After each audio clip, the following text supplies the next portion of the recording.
Noticentro 1, CMI. El país se bancariza. 31 millones de colombianos usan instrumentos financieros, revela el gobierno. 85.9% de la población tiene ya acceso a servicios bancarios. Fondo Nacional de Garantía será fiador de créditos hipotecarios. 4 millones de hogares en mora en pago de servicios públicos. Aprobada esta noche extensión hasta marzo del subsidio a la nómina. La pandemia provocará retroceso en todas las clases sociales. Procuraduría llama a juicio a exgerente de Electricaribe. Mañana arranca desde Cali, Minga hacia Bogotá. Llegará el 21 de octubre, día del paro nacional. Policía dice que Minga está infiltrada. Presidente no va a debate con la Minga. Suben contagios y muertes por COVID en el país. Toque de queda en París por impresionante aumento de contagios y muertes. Gobierno lanza línea telefónica para seguimiento de eventuales contagiados. Despega consumo de los hogares. Valor de la cosecha cafetera bate récord. ¿Usted votará por el que diga Uribe en 2022? Encuesta del Centro Nacional de Consultoría. Superindustria anuncia embargo a dirigentes del fútbol si no pagan multas. Buenas noches, nuestros secretos de hoy. 1. Roberto Prieto entuteló la investigación de la Procuraduría en su contra y el juez respectivo acaba de fallar. 2. Muchos fueron los llamados y pocos los elegidos en el concurso para Contralor y Personero de Bogotá. 3. El ex superintendente Pablo Felipe Robledo rectifica a la actual superintendencia. Miñapa, la obra que más necesita Leticia se convirtió en un terrible monumento a la desidia y a la ineficiencia. 1, 2, 3 y Miñapa de platica perdida al cierre. Con Claudia Palacios y Margarita Ortega. Buenas noches. La pandemia aceleró la bancarización en Colombia. 31 millones de colombianos utilizan ya algún instrumento financiero. El 85% de la población tiene acceso a la banca. El reporte de la Banca de las Oportunidades revela que hasta junio ya son 31 millones de adultos con al menos un producto financiero en el país. En el lapso entre enero y junio, 1,6 millones de nuevos usuarios ingresaron al sistema y 2,3 millones de personas reactivaron productos financieros.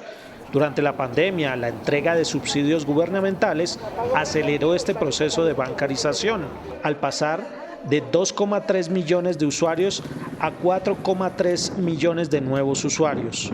Algo que fue fundamental o el gran motor para lograr este cambio fue la inclusión financiera digital. Fue el uso de los dispositivos móviles para poder acceder principalmente a productos de depósito. El gobierno espera que la tendencia creciente de usuarios del sistema financiero aumente. Creemos que a futuro la transformación y el cambio será aún mayor, porque no podemos perder de vista que la inclusión financiera es inclusión a la economía digital. Se calcula que en total 85,9% de los colombianos ya tiene acceso a los servicios de la banca. Esto representa 3,4% por encima del dato de diciembre de 2019. Y el Fondo Nacional de Garantías anunció que será el fiador de los créditos hipotecarios para ayudar a impulsar la compra de vivienda. La entidad que actuará como fiador anunció que se tendrá un cupo de 3 billones de pesos de respaldo en los créditos para la compra de vivienda en el país.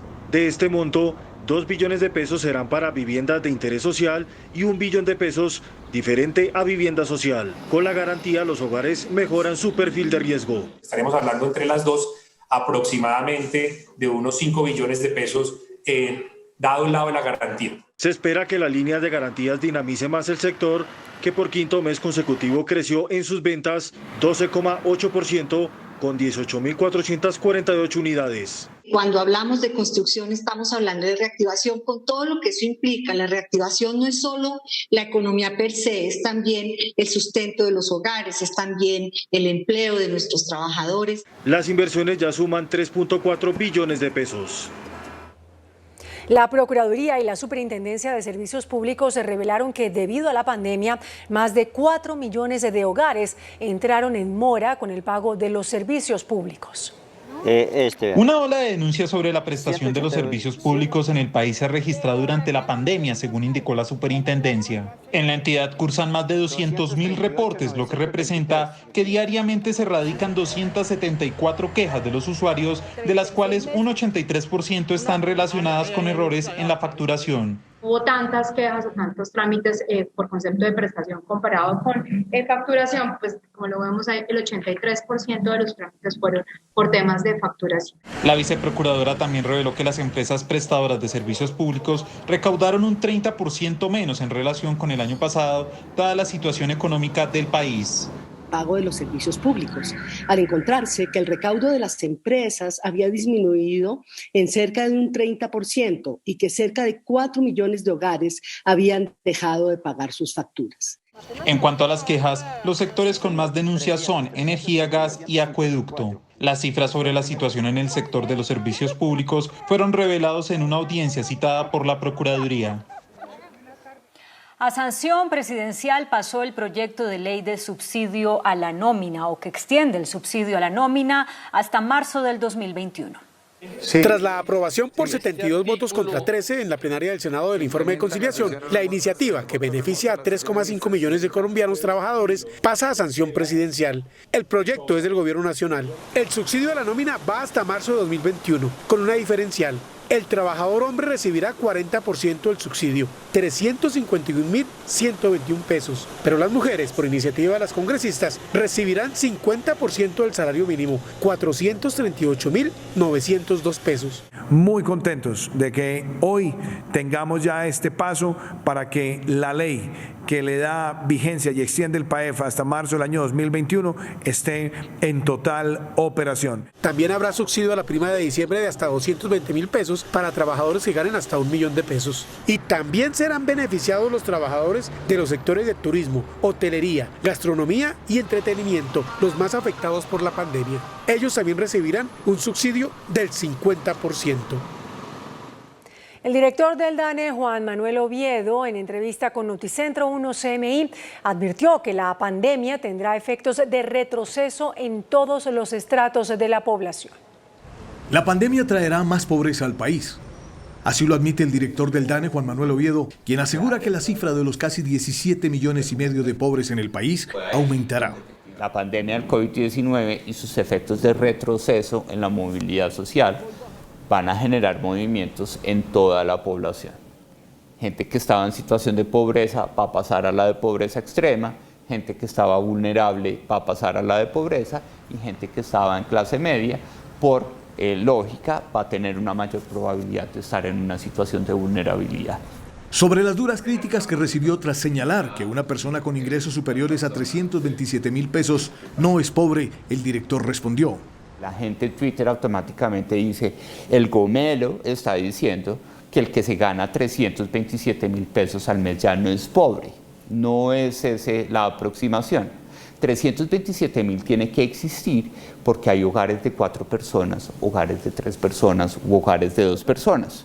¿Qué significa eso? Significa que si el hogar del que estamos hablando fuera de 3 personas, a ese hogar, si a ese hogar le llegan al mes, al marranito, a la alcancía, 990.000 pesos, que es algo cercano al salario mínimo legal vigente, trabajado por una persona que mantiene a su cónyuge y a un hijo menor, ese hogar estaría al borde de la pobreza. Para el DANE, no se puede decir que el aumento de la pobreza del país sea una segunda pandemia. La Procuraduría llamó a juicio al exgerente de Electricaribe, José García, por posibles irregularidades en el manejo de más de 41.000 millones de pesos. El manejo de la compañía Electricaribe llevó a la Procuraduría a formular pliego de cargos al ex representante legal de la compañía, José García San Leandro, dado que el Ministerio Público detectó irregularidades en 5 convenios en los que no se tomaron medidas de control y vigilancia. Estos contratos conllevaron a un detrimento patrimonial por más de 45.000 millones de pesos, según estableció la entidad. Este dinero tenía que ser empleado para financiar 29 proyectos que tenían como fin garantizar la prestación del servicio en la costa y su cobertura. García San Leandro podría haber utilizado indebidamente recursos públicos. La falta por la que García enfrentará el juicio fue calificada como gravísima. De otra parte, por este caso tendrá que responder el exfuncionario del Ministerio de Minas, Rogerio Ramírez, por presuntas omisiones en el manejo de recursos públicos por un valor de más de 211.000 millones de pesos relacionados con la compañía. La policía golpeó las estructuras del Clan del Golfo, los Pelusos y los Caparrapos. Más de 300 personas fueron capturadas. La macrooperación denominada Faraón contra el secuestro y la extorsión permitió la captura de 307 personas en 2 ciudades capitales y 25 departamentos del país. Se han presentado 12 rescates, se han desarticulado 14 bandas delincuenciales dedicadas al secuestro y se han capturado más de 302 delincuentes. Tenemos 5 personas en cautiverio, un trabajo especializado del Gaula Militar y de Policía con el compromiso de traer a estas personas sanas y salvas al seno de su hogar. En lo corrido de este año se han registrado 65 casos de secuestro, 7 menos que en el mismo lapso de 2019.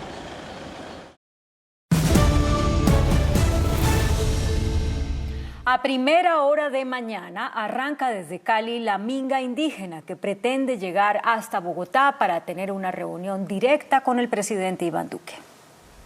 A las 6 de la mañana del jueves partirá desde el Coliseo El Pueblo de Cali la minga. Recorrerá Armenia, Ibagué, Fusagasugá y Soacha. No permanecerá más de un día en cada lugar y finalmente el domingo llegarían a Bogotá. Bueno, la minga marcha por la vida. Nos están matando. Por el territorio. Nos están desalojando. Por la paz, porque no hay cumplimiento. Por la democracia, porque en este país se violan los derechos. Esperamos que en Bogotá el presidente nos dé la cara y hagamos el debate.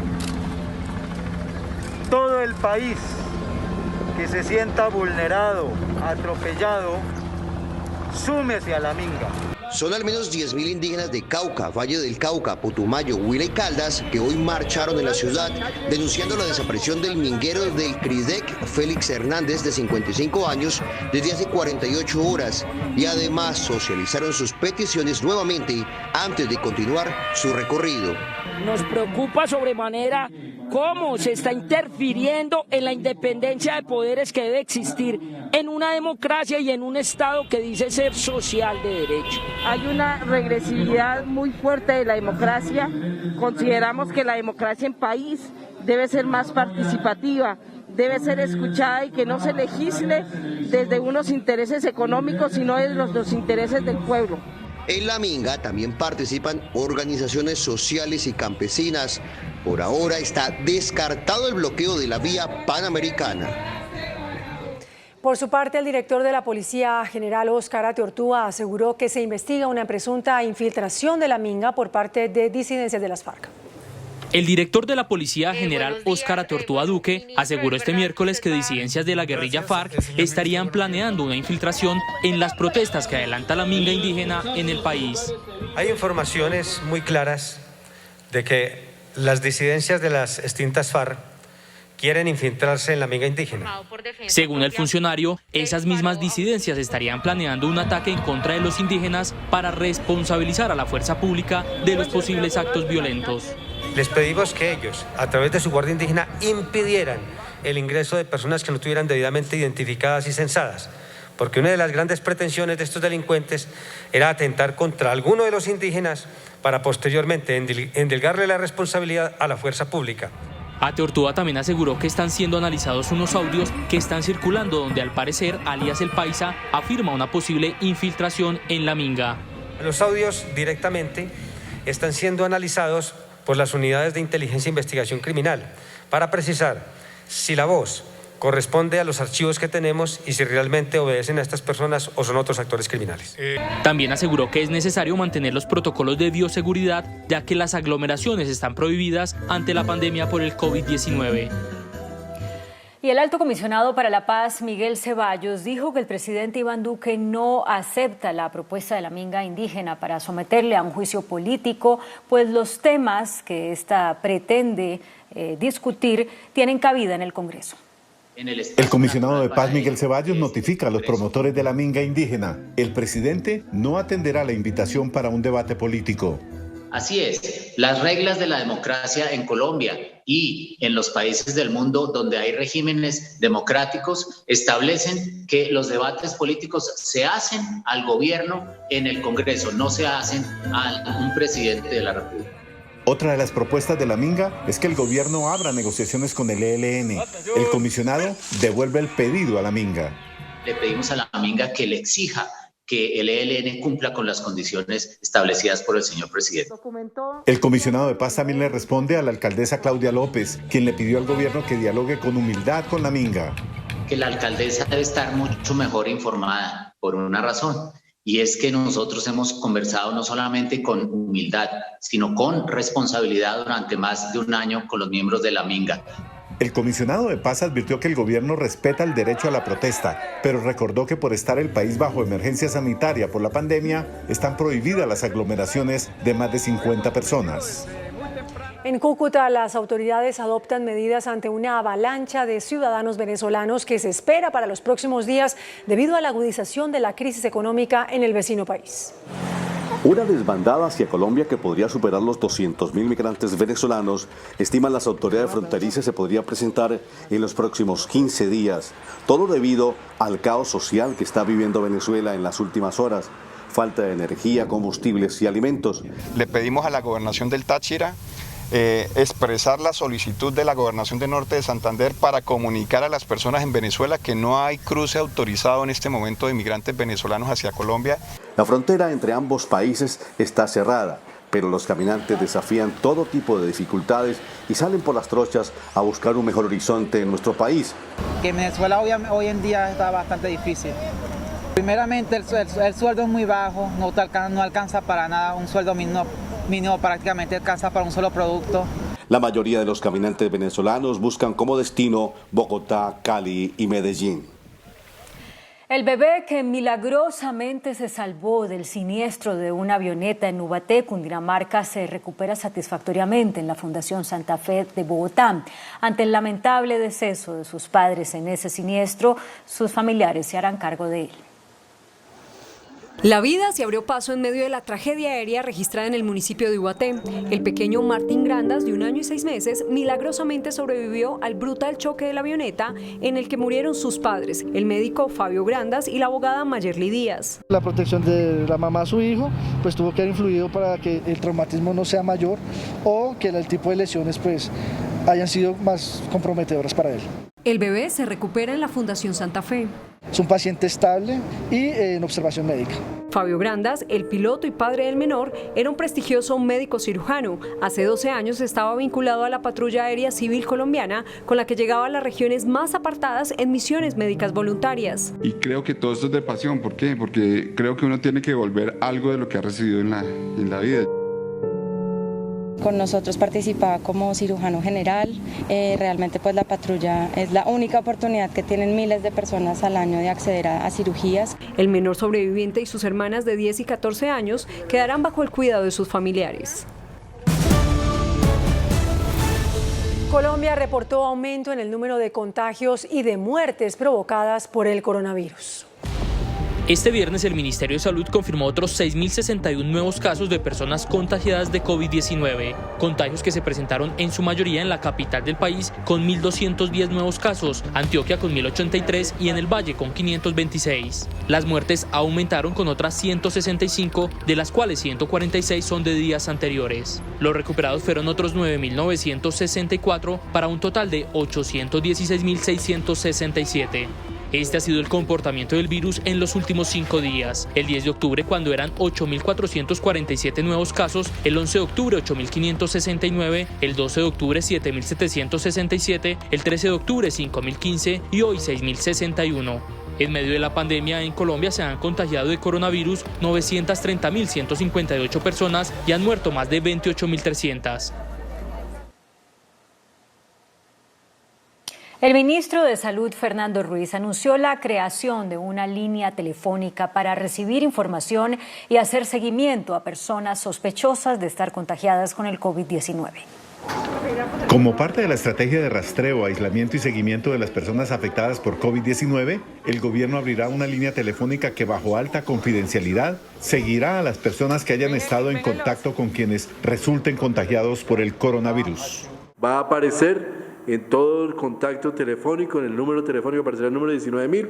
Se están llamando desde el Centro Nacional de Contacto de Rastreo para decir que tuvo un contacto cercano o si es un caso positivo, para preguntar y averiguar sobre cuáles son las personas que estuvieron en contacto y poder de esta manera, lo que buscamos, romper las cadenas de transmisión del virus. El ministro pidió a las empresas facilitar el teletrabajo de las personas a las que se les ordene el aislamiento por sospecha de contagio.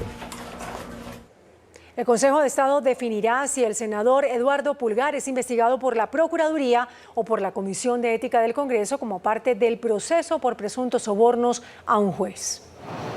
La Procuraduría considera que debe seguir investigando al senador Eduardo Pulgar para establecer si es responsable de ofrecer 200 millones de pesos a un juez en Atlántico para que favoreciera a uno de sus amigos. Y es que en el caso se creó un conflicto de competencias dado que Pulgar considera que debe ser juzgado por la Comisión de Ética del Congreso y no por la Procuraduría.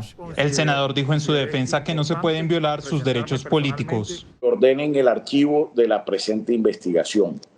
Mis derechos políticos no pueden ser restringidos por una autoridad administrativa, sino únicamente por una autoridad judicial. Para la Procuraduría, la entidad aún mantiene sus competencias, por lo que continúa investigando casos que sean considerados como actos graves de corrupción. El Consejo de Estado mantuvo la investidura de la senadora Angélica Lozano, que había sido demandada por presuntamente haber quedado inhabilitada cuando contrajo matrimonio con Claudia López como alcaldesa de Bogotá. Según esta corporación, el matrimonio de la congresista con la alcaldesa no constituye una inhabilidad. En tanto, la parlamentaria pertenece a una circunscripción nacional y la mandataria de la capital hace parte de una circunscripción territorial. El INPEC trasladó a la cárcel de Picaleña en Ibagué al ex jefe paramilitar Rodrigo Tobar Pupo, alias Jorge 40. El ex paramilitar se encontraba recluido en las instalaciones del búnker de la Fiscalía tras su extradición de Estados Unidos. Su traslado se dio luego de que enviara una carta al presidente Duque manifestando que su vida estaría en peligro. En la Cámara de Representantes fue revelado que el negocio ilícito de la trata de personas mueve una suma de 150 billones de pesos al año. La trata de personas se configura de diferente manera: para explotación sexual, para matrimonios serviles, para matrimonio infantil y para servicio doméstico prácticamente esclavizado. 800.000 personas al año. Fuera de que es uno de los negocios más rentables en el mundo, con un lucro de más de 150 billones al año. En América Latina, Colombia no es ajena a este flagelo. Colombia es el tercer país en Latinoamérica que se encuentra afectado con esas altas cifras de trata de personas después de México y de Brasil. Y es que los niños son feriados en el mercado mundial. ¿Cuánto costaba una docena de niños vírgenes en el mercado negro? Que oscilaba el precio entre los $12.000 y los $20.000. Este elemento, sin lugar a dudas, sigue pasando. No es posible que esta sociedad siga normalizando el hecho de que a las niñas y a las mujeres y a las adolescentes las sigan comprando en cada esquina de las ciudades. El debate aún continúa en la Cámara de Representantes a esta hora. Con el anuncio de lo que debe ser la propuesta del Centro Democrático para el 2022, el Centro Nacional de Consultoría realizó una encuesta para preguntarle a la gente si tiene o no la intención de votar por el que diga el expresidente Uribe. Estos son los resultados. Luego de la proclama del fin de semana, tras recobrar la libertad del expresidente y ex senador Álvaro Uribe para escoger su candidato presidencial en el 2022 y oponerse a lo que él llama el socialismo, el Centro Nacional de Consultoría realizó una encuesta con 2 preguntas. ¿Usted piensa votar en las elecciones presidenciales del 2022? Sí, 79%. No, 13%. ¿No sabe? ¿No responde? 8%. ¿Piensa votar por el candidato que diga el expresidente Álvaro Uribe? Sí, 14%. No, 78%. ¿No sabe? ¿No responde? 8%. Esta es la ficha técnica de la encuesta del Centro Nacional de Consultoría para Noticentro 1 CMI. El representante especial del secretario de la ONU en Colombia, Carlos Ruiz Massieu, presentó el informe trimestral al Consejo de Seguridad sobre la implementación de los acuerdos de paz, reconociendo avances, pero pidió compromiso permanente del Estado y la sociedad hasta hacerlos sostenibles. El delegado del secretario de la ONU en Colombia, Carlos Ruiz Massieu, en su informe hoy ante el Consejo de Seguridad dijo que 4 años después del acuerdo final de paz, están avanzando las partes en el cumplimiento de lo pactado, pero llamó la atención sobre los retos que enfrentan. There have been historic and undeniable achievements along the way, but enormous challenges still remain. A continued commitment by the parties to the implementation of the agreement is required, as well as the active participation of Colombian state entities and civil society to ensure that these achievements are built upon and truly sustainable. La canciller Claudia Blum y el consejero presidencial para la estabilización, Emilio Archila, recibieron como un reconocimiento de la gestión del gobierno el informe que presentó el enviado del secretario de la ONU ante el Consejo de Seguridad. Cerca de 1.000 menores de edad están en riesgo de desnutrición aguda en Bogotá. Así lo reveló la Secretaría de Integración Social. La pandemia revivió el fantasma de la desnutrición en Bogotá. Hemos encontrado más de 6.000 niños. De esos niños, 977 tienen un riesgo de desnutrición aguda. Para combatir el preocupante fenómeno, la alcaldía activó la tropa social, que se encarga del rastreo puerta a puerta de los menores de 5 años en riesgo. Llegamos con nuestros equipos de integración y de salud a determinar cómo está el hogar, pero además hacer un tamizaje, medir, pesar y determinar, de acuerdo a la curva de crecimiento, si el niño o la niña están en algún tipo de riesgo de desnutrición. La apuesta es visitar y caracterizar a 17.000 niños y niñas que, según la Secretaría de Salud, están en riesgo de desnutrición aguda en la capital del país. La economía comienza a dar signos de reactivación. Un estudio de la firma Radar revela un aumento en el consumo de los hogares tras 6 meses de estancamiento.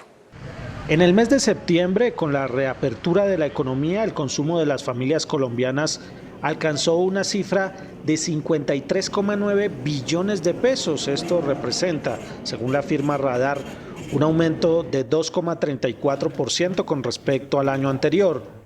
Esto es una señal positiva para el mercado porque muestra que los hogares están gastando más pese a la gran caída que tuvimos en el empleo y evidentemente no ha tenido una fuerte dinámica en función de que aún la colocación del crédito no se ha despertado con tanta fuerza. En septiembre el mayor gasto de los hogares estuvo representado en elementos de aseo y en domicilios, y aunque las familias han vuelto a gastar y a consumir, el crédito sigue limitado según la firma Radar.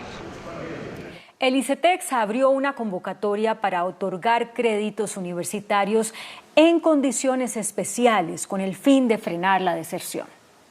Para facilitar el regreso a las universidades, el ICETEX abrió una convocatoria para estudiar carreras profesionales en pregrado y posgrado con créditos en condiciones más favorables. Las tasas serán subsidiadas, habrá condonación hasta del 25% y se otorgarán préstamos sin codeudor. En alianza con más de 10 instituciones de educación superior, contamos hoy con más de 6.000 cupos en diferentes programas de formación que acogerán a los estudiantes que con crédito de ICETEX no han podido culminar su proceso formativo. Las facilidades crediticias buscan además frenar la deserción que ha provocado la pandemia e incentivar el regreso a las universidades en 2021. La alcaldesa de Bogotá, Claudia López, propuso la creación de un grupo empresarial de servicios públicos para la región capital. La propuesta de la mandataria fue hecha al gobernador de Cundinamarca, Nicolás García, durante un foro económico sobre la construcción. Plantea una consultoría para analizar la viabilidad de una empresa de servicios públicos que opere en la ciudad y los municipios aledaños a la capital del país. La conformación de la compañía sería similar al modelo de las empresas públicas de Medellín. Lo ideal es que pudiéramos ponernos de acuerdo en conformar una especie de EPM, una empresa a carácter regional de servicios públicos, que pueda ver la huella urbana de la región en su conjunto. Por otro lado, la alcaldesa anunció un paquete de propuestas al gobierno para cofinanciar los proyectos de reactivación de la ciudad, entre ellos subsidios de vivienda, arrendamientos y mejoramiento en hogares. Se espera una inversión de 53 billones de pesos en el proceso de reactivación. El agente liquidador de Bioenergy, Rubén Darío Lizarralde, anunció que hay interés de varias multinacionales en adquirir la compañía. El agente liquidador explicó que la compra de Bioenergy salvaría la operación de una de las plantas de etanol más modernas en el país. El pasivo, que asciende a 650.000 millones de pesos, lo asumiría la empresa oferente. A la fecha, hay 4 empresas interesadas, de las cuales 3 son multilatinas. Hoy, Bioenergy es una empresa que tiene toda su producción vendida, la producción que se va a generar gracias a la zafra, es decir, gracias a la cosecha y al proceso industrial de la cosecha, tanto en etanol como en energía. La producción actual es de 600.000 litros anuales, pero tiene capacidad para 1 millón de litros de etanol. El Parque Temático Agropecuario Panaca entró en proceso de reorganización. La Superintendencia de Sociedades informó que la empresa solicitó el proceso con el fin de mejorar sus niveles de deuda. Las acreencias suman 20.000 millones de pesos. El ministro de Hacienda, Alberto Carrasquilla, aseguró que la cosecha cafetera alcanzará un valor récord este año. De acuerdo con las estimaciones del Gobierno Nacional, el valor de la cosecha cafetera para este año alcanzará los 9 billones de pesos, es decir, 2 billones de pesos más a lo registrado en 2019. Se mantendrá la producción cafetera sobre los 14 millones de sacos, pese a las dificultades de la pandemia. Esperamos que el valor sea récord en el 2020. Ahorita miramos los números. En medio de las enormes dificultades, el sector cafetero nuestro ha tenido un gran año. Y ese gran año debe aprovecharse para apalancar crecimiento futuro. El funcionario destacó el programa de renovación cafetera. A ritmos del 10% del área cultivada, eso tiene unos efectos que son absolutamente claros en los indicadores. En materia de precios se espera una leve disminución por la sobreproducción en Brasil. La presidenta de ProColombia, Flavia Santoro, reveló que las expectativas de negocios en materia de inversión extranjera crecieron un 34%. El evento de Colombia Investment entregó un balance positivo con 2.198 citas de negocios y compromisos en materia de inversión extranjera por 1.340 millones de dólares. El crecimiento fue del 34% en presentación de proyectos frente a años anteriores. Pueden generar más de 3.000 nuevos empleos para los colombianos. Además, llevamos a cabo más de 2.100 citas de negocios, es decir, el doble del año pasado. Se destacan inversiones en sectores industriales como metalmecánica, químicos, agroindustria y energías alternativas. El índice de capitalización de la bolsa, que mide el comportamiento de las 20 principales acciones, cerró a la baja. El índice de capitalización de la Bolsa de Valores de Colombia subió 0,05% a 1.171 puntos. La acción de Tecnoglass fue la que más subió, con una valorización de 9,60% a 22.260 pesos. La acción de Preferencial Avianca fue la que más bajó, con una pérdida de 8,04% a 183 pesos. La acción más negociada de la jornada fue la de Preferencial Bancolombia, al movilizar más de 23.000 millones de pesos. El dólar cerró a la baja. Indicadores económicos en Noticentro 1 CMI. La tasa representativa del mercado, que regirá para mañana jueves, será de 3.843 pesos con 59 centavos. Los profesionales del cambio compran la divisa en promedio en 3.590 pesos y la venden en 3.640 pesos. Un euro cuesta 4.510 pesos. La libra de café en Nueva York se cotizó $1 con 9 centavos. El azúcar se transó en 14,25 centavos de dólar la libra. El barril de petróleo WTI se cotizó en $41.14 centavos. La referencia Brent para Colombia se cotizó en $43.43 centavos. Una acción de Ecopetrol cuesta 1.890 pesos. Francia declaró la emergencia sanitaria para enfrentar el rebrote de COVID-19. Se impuso toque de queda nocturno en París y otras 8 ciudades que estará vigente al menos durante un mes. Tras casi superar los 13.000 contagios diarios de coronavirus, Francia tomó medidas de choque proporcionales a los riesgos para la salud y adecuadas a las circunstancias que enfrenta el país galo, actualmente golpeado por uno de los peores rebrotes de toda Europa. El gobierno francés restableció por decreto el estado de emergencia sanitaria que entrará en vigor a la medianoche del 17 de octubre en toda la nación, mientras 9 ciudades estarán bajo toque de queda nocturno durante un mes. Una de las urbes afectadas es París, la capital del país galo, donde el confinamiento nocturno se aplicará de las 9 de la noche a las 6 de la mañana a partir del próximo sábado.